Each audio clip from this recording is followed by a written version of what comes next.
Hi everyone and welcome back to Fine Motor Activities with Kim. I'm Kim Griffin from Griffin Occupational Therapy and I'll be taking you through different activity every day this week that you can do at home. So this morning we're going to start with something with a different warm-up. So last week we did arm circles, but this morning we're going to use our legs instead of our arms. And then like we have done previously, we do a bit of a finger warm-up and then we'll move on to our other activity. So are you ready to get started?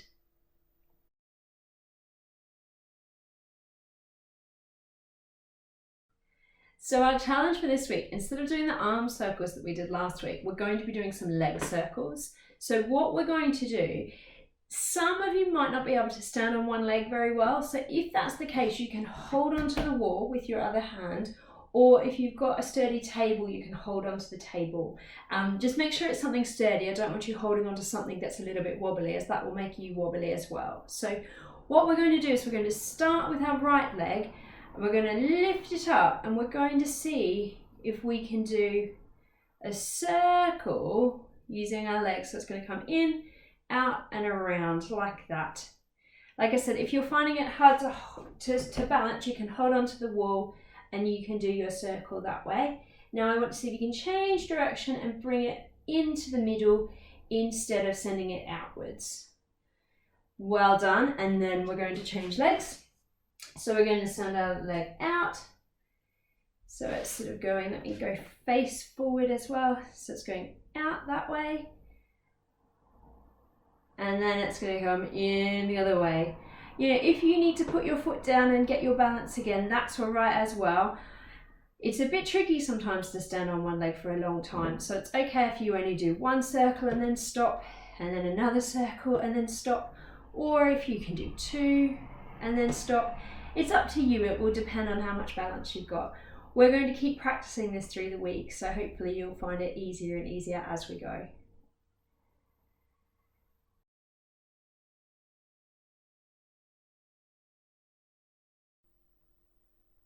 Our learning objective for today is that you'll be able to colour in an Easter egg, hopefully using 3 different colours and making a bit of an interesting pattern on it.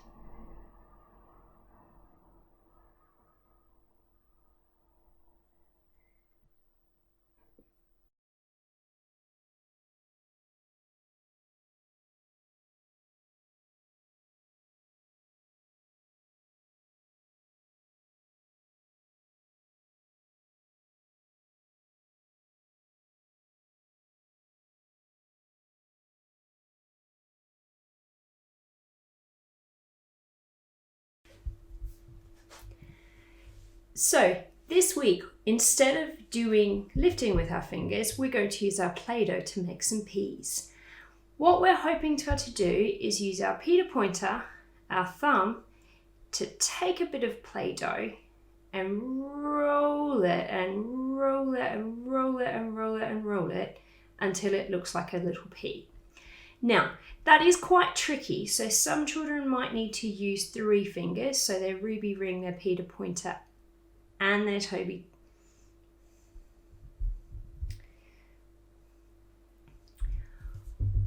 What we're going to do this week, instead of our finger lifts, we're going to be making some peas with our Play-Doh.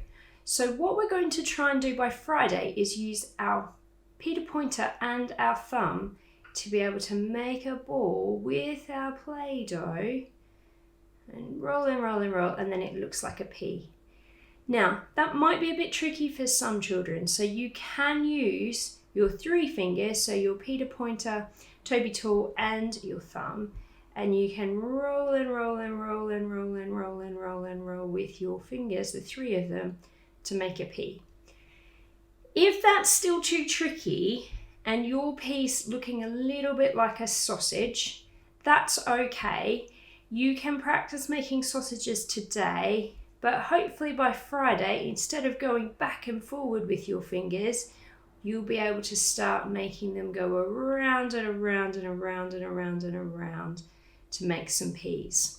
So I'd like everybody to try and make, I've got 1, 2, 3, 4, I've got 5 down there, I'm going to do 2 more, but I want to see if you can try and make that pea. And make 1 more. And then I want to swap to the other hand, and let's do 5 with the other hand. You might need to do 3 fingers with your other hand because usually it's got less control than the hand that you choose first, but that's okay. You can use 3 or you can use 2, or if it's tricky to make peas, you can make sausages. But just try and use those 3 writing fingers and get your other fingers tucked out of the way so they're not helping. So make another sausage, and then I'm going to make 1 more pea with my fingers. And that's our warm up for this morning with our fingers.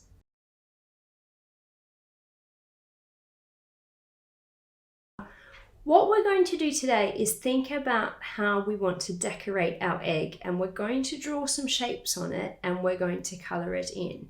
So, as an example, these ones here have done different shapes on them. They've done some waves and hearts, that's quite a tricky pattern.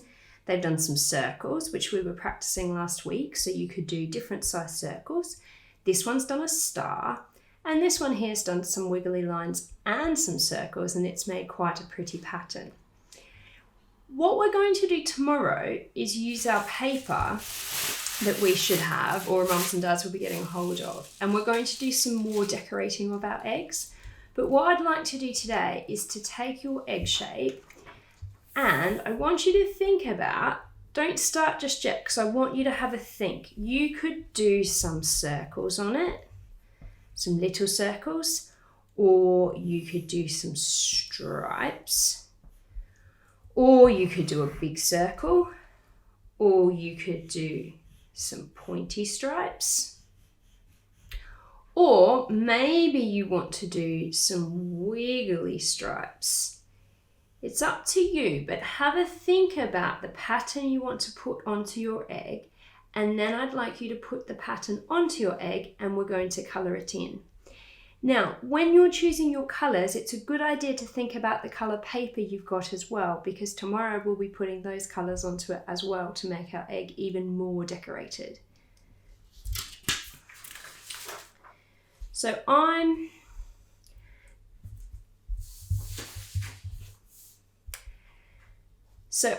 going to do some different types of lines on my egg. And I'm going to do some circles in the middle. And I'm going to do that pointy line at the bottom again. Your egg doesn't need to look like mine, and I'd like you to be quite creative with your own eggs and think about what you could do. And then the next thing I'm going to do, I know I've got some blue paper, so I'm going to colour my circles in blue.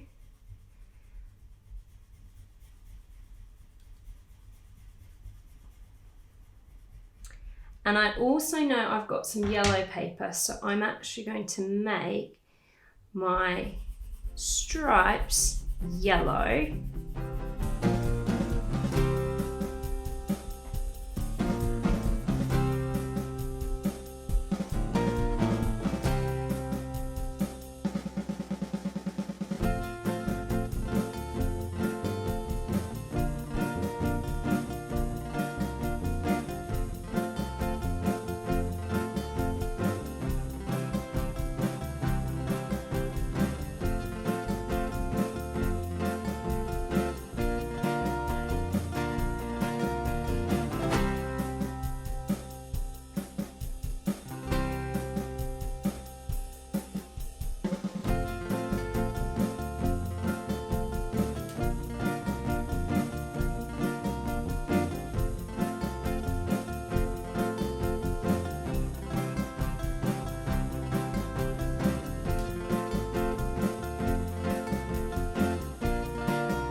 So there's my egg coloured in and ready for tomorrow.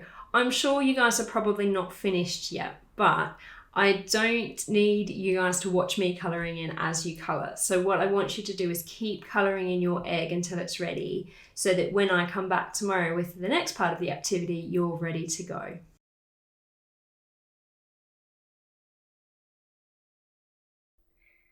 Thanks for joining today. I hope you've coloured in your eggs really nicely. You can do another one if you finish that and you really enjoyed it. Tomorrow we'll need our eggs, and we'll also need the paper that I recommended getting. And you'll also need some glue. So tomorrow we're going to continue decorating our eggs, and I look forward to seeing you then.